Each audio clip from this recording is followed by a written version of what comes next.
Kevin here in Japan, and I was asked a question by Nicholas. He posted on my Facebook page, links below to that Facebook page, go over there and check it out.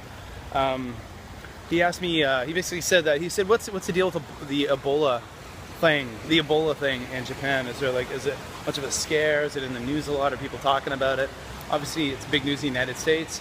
There was a victim of Ebola in the States who died in Dallas, and he mentioned it's all, of course, all over the news, and some people are really freaking out and even prepping, which is kind of a frightening thing, which is, I think, kind of more unique to kind of American culture, kind of paranoid prepping stuff.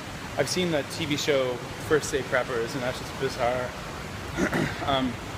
So he wanted to know, have the Japanese government come up with a game plan? Have they announced it? What will they do if Ebola makes it to here? Are the people talking about what do most people think? Well, I don't know exactly.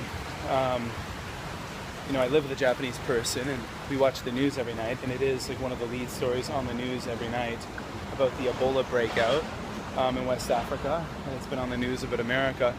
I think, of course, people are concerned about it, of course. Naturally, they're human, so they're concerned about it.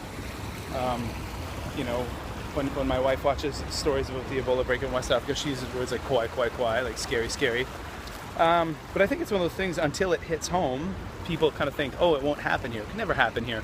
But that's, people in America have been proven wrong by that. Spain, and I think even I've heard now possibly Macedonia. It is on the news, but it's not kind of something on the lips of Japanese people. They're not talking about it a lot.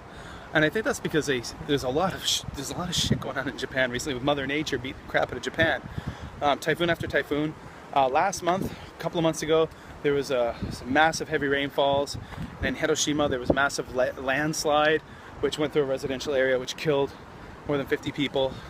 Mount Ontake, the big volcano, erupted suddenly, unexpectedly, while it was covered with hikers on a peaceful Saturday morning, the peak of hiking season, and to this point more than 50 hikers' bodies have been found. We're expecting a super typhoon to come in at the end of this weekend, just in a couple of days. They say it's the biggest storm on Earth this year.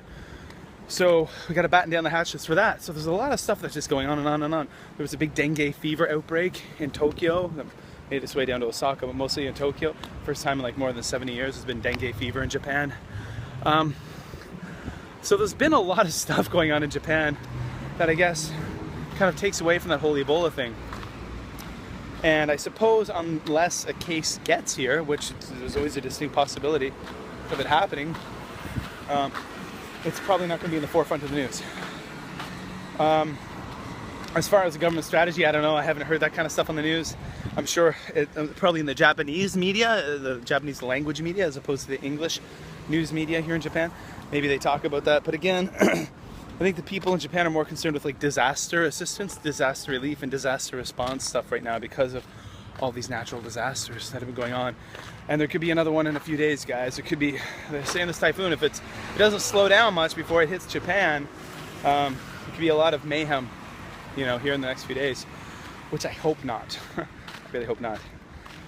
Okay, guys, Kevin in Japan, and Nicholas, hope that answered your question about Ebola in Japan, what people think of it. All right, take care. Hope you're all doing well. Check all the links below. Give me a new episode of the Just Japan podcast out next week. If you like the podcast, if you like Japan, go check out my podcast.